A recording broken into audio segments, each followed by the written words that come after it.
It began on an ordinary evening that looked meaningless from the outside. The kind of evening people forget. A phone vibrating softly on a table, notifications stacking up, names popping on the screen offering plans, laughter, noise, the promise of being included, and for a moment the hand reached out of pure habit, not excitement. Because once upon a time that vibration meant everything. Once upon a time being invited meant being alive, being seen, being validated. But this time something different happened, something subtle and dangerous to the old identity. The eyes drifted away from the phone toward the room itself. The familiar walls, the quiet hum of a fan, the comfort of not needing to explain anything to anyone, and instead of anxiety, there was relief, heavy and warm, like taking off a mask you didn't realize was crushing your face. This is the moment psychology never dramatizes but silently reshapes lives, because the brain registers safety faster than logic ever can, and in that second, the nervous system whispers a truth louder than society ever has. Stay. What makes this moment manipulative is not the choice itself, but the guilt that instantly follows it, because we have been conditioned to believe that staying home is a failure of character, that declining plans is social weakness, that loving solitude must mean something is broken inside us. Yet neuroscience tells a very different story, one that most people never hear, that modern social life is not designed for human nervous systems, but for performance, comparison, and constant alertness. Every interaction demands micro-calculations: how you sound, how you look, how you're perceived, when to speak, when to laugh. And while we call this fun, the brain experiences it as work. Invisible labor that drains emotional energy without asking permission. Home, however, is the only environment where the brain is allowed to power down completely, where identity does not need maintenance, where silent. Is not awkward but restorative. And this is why the body starts craving it long before the mind is ready to admit it. The story deepens when you realize this isn't about becoming antisocial, it's about evolution. Because the older you get, the more selective your brain becomes with its energy, and once it understands that peace is possible without an audience, it begins rejecting noise disguised as connection. This is where internal conflict is born. The part of you that still wants to be admired fighting the part of you that just wants to breathe. And society sides with the former, rewarding visibility, punishing withdrawal, celebrating busy calendars while mocking empty evenings, never questioning who actually benefits from that pressure. The manipulation runs deeper when you notice how often people go out not because they want to, but because they're afraid of what staying home might say about them, afraid of sitting alone with thoughts they've been outsourcing to distractions, or years. Choosing home in that moment isn't laziness, it's confrontation with yourself, with silence, with the realization that your inner world has been neglected for the sake of appearing socially alive. Psychology calls this shift a move from external validation to internal regulation, but lived experience calls it something simpler. Peace finally winning an argument. It's been losing your entire life, and once that switch flips, even slightly, you can't unfeel it, because suddenly the idea of loud rooms feels heavier than the idea of quiet nights. The idea of explaining yourself feels more exhausting than being alone, and the world begins to divide itself into two categories: environments that drain you and environments that restore you. This is why loving your home more than your social life feels confusing at first, because nobody prepared you for the possibility that happiness might feel boring to others, that fulfillment might look like nothing happening, that growth might occur when nobody is watching. And the most dangerous realization of all slowly emerges. Maybe the problem was never that you were staying in. Maybe the problem was that you were forcing yourself out for years, confusing stimulation with meaning, noise with connection, presence with belonging. That single unread message on the table becomes symbolic, not of rejection, but of choice.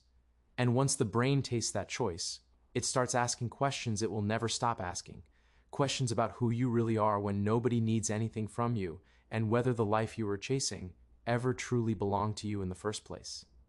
Once the brain learns that home equals safety, it begins defending that territory with quiet intensity, not emotionally, but biologically, because the nervous system doesn't care about social expectations, it only cares about survival and regulation.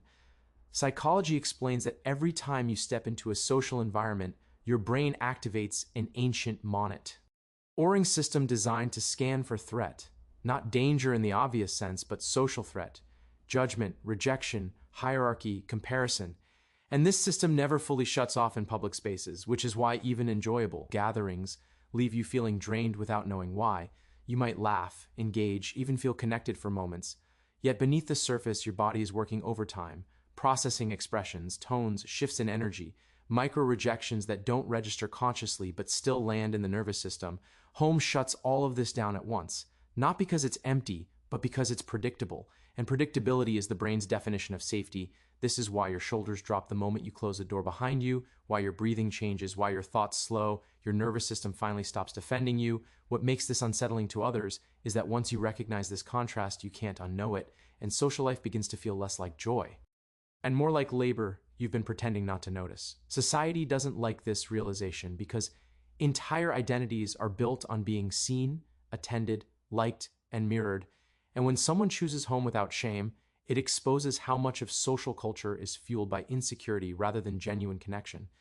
Manipulation enters when people frame your withdrawal as losing touch or isolating because it shifts attention away from the truth that many social environments are overstimulating, performative, and emotionally expensive.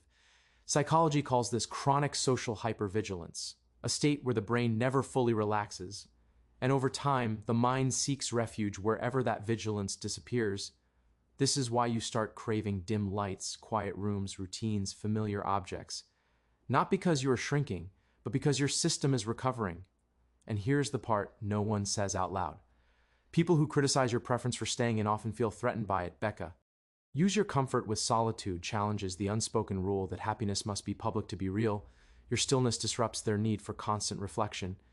Because when someone no longer needs an audience, it forces others to question why they do. The deeper psychological shift happens when you realize that your brain is not rejecting people, it's rejecting chaos.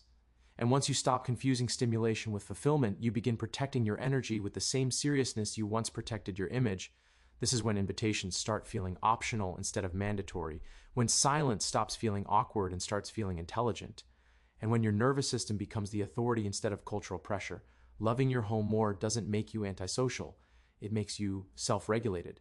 And self-regulated people are dangerous to systems that rely on restlessness to keep people consuming, performing, and proving their worth. By this point in the story, the audience should feel an uncomfortable recognition, the sense that maybe their exhaustion was never personal weakness, maybe their desire to stay in wasn't avoidance, maybe it was intelligence, their brain quietly trying to save them long before their identity was ready to listen. Something changes the moment you stop explaining why you prefer staying in. Because explanation itself is a form of permission seeking, and the day you no longer feel the need to justify your peace is the day solitude transforms from refuge into strength. Psychology calls this the shift from reactive living to self-authored identity, but it feels more like a calm detachment from noise you once believed was necessary. When you spend intentional time alone, your mind stops rehearsing social scripts and starts asking questions it never had the space to form. Questions about what you actually want, what drains you, what excites you when no one is watching. And these questions are dangerous because they dissolve identities built on approval. Solitude sharpens perception, because without constant input, the brain begins organizing instead of reacting, and patterns become visible. Which relationships are transactional, which conversations are hollow, which social habits were inherited rat. Her then chosen.